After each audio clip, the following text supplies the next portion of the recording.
This is a moment in Pavilion Gardens Cafe in Brighton, fairly early. The cafe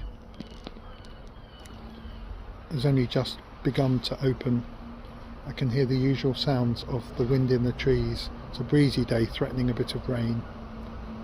Certainly hear the seagulls, but I'm literally one of the only people here. I love this silence. I can hear traffic in the background amongst the seagulls. But it's all very minimum. It's very minimum here at the moment, minimal.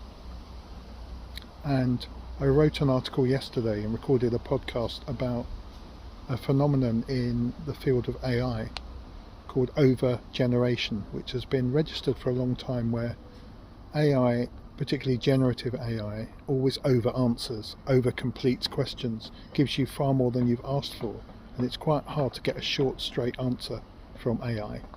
And if you use a search engine based on AI like Perplexity, there's some joggers going by now. If you use a search engine like Perplexity, it never says it doesn't know, and if you prompt it, it admits it can't say it doesn't know, so it all gives you more than you need, even if it doesn't know the answer.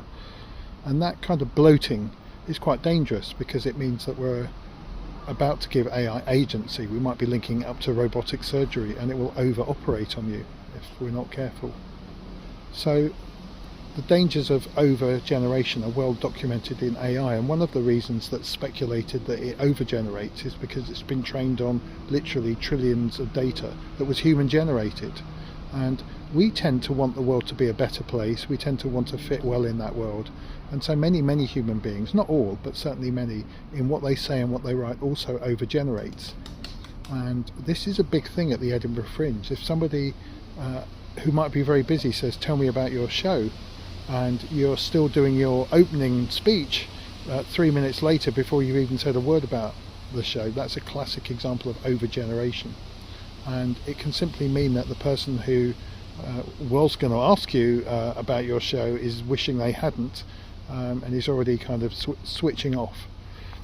So I'm not asking you to be mean with your words, but actually I think it can be good for your health and well-being at the Edinburgh Fringe if you are economic with what you say, if you say the minimum that you need and let people ask for a bit more.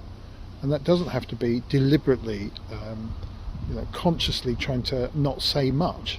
You say what you need, but you don't default to over-completing. Don't assume that people want more than they're asking for. And it's particularly because people are busy, it's particularly because people are in information overload, and we really are overloaded. And you only need to walk down any street in Edinburgh to have literally 10 to 15 people, all well-intentioned and enthusiastic, wanting to tell you about their show. And interestingly, their tagline quite often is a one-liner, "Do you want to come and see a stand-up comedy show happening at 1 o'clock? And if you do stop and say, "Well, tell me a bit more," they'll often tell you too much more or a lot more. And again, leaving you wishing that you could just walk on, and also leaving you with the subliminal message that the show itself might be a bit overblown and bloated with the too much content that you're delivering. So I think it's an act of self-discipline. We have to be aware if we're feeling on a kind of nervous energy, and that means that we're just simply speaking the contents of whatever happens to be in our head, not having thought it through. But that becomes a kind of rubbish, a kind of waste in a busy fringe. So it's something to practice, and obviously you can have your pitch ready anyway if you're doing a show, and you hand a flyer out and somebody says, "Well, tell me a bit more." Practice telling them what a bit more means. What's the minimum that they need to get inspired and interested in your show? In a couple of sentences and not in a couple of minutes. If somebody asks you the question, "Are you having a good fringe?" there is a short answer that can lead to more, like, "Yes, I'm enjoying myself. I'm up here for the first time. I'm really enjoying the buzz." There's a few things that you can say without having to give a great long speech. So the danger is we have a paradox, is that everybody wants to say a lot because they're enthusiastic, but not everybody's got time to listen, and not everyone's got the energy to listen, and they're already a bit overwhelmed by the amount of information that's there. So don't turn into bad AI and overcomplete and overgenerate. Practice saying just what's needed, just what's wanted.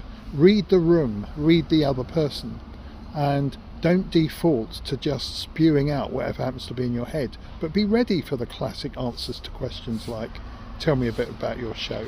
Why did you bring it to the Fringe? How's it going? How's your Fringe? Can you recommend something I should see? And equally, between performers, it becomes important too, as they bump into each other. Are you having a good time? Not really. What happened? That doesn't have to be a great long speech. It might be that you all get into it, but let the opening answer be short and see if it generates further questions. I think when we do act with this kind of positive economy, this quietness, this less is more approach, our own well-being can improve, because we're not overloading the world with whatever's in our head, and we're not allowing ourselves to be overwhelmed too much with what's going on in our head either. And I think you'll find when you do speak just the necessary, when you listen to somebody properly and listen to what they've said to you, that can guide much better questions that will stop them over delivering, over completing. And what do you do and with AI, what you do is you have to prompt it really carefully, almost up front, to say, and I don't want a long answer. And so how can you tactfully say to somebody, if you're asking them about their show, you can be quite playful about it. You can say, tell me about your show in one sentence.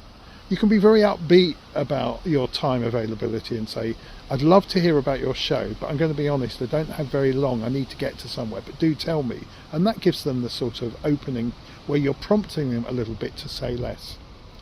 Now, I'm trying to finish this with the idea this is not a negative thing, but it's the most positive thing you can do in the Fringe, because we're tired, because we're overloaded, and our well-being can be affected by just too much going on, by too much information. So don't be the receiver of it, and don't be the deliverer of it, and just speak the needed.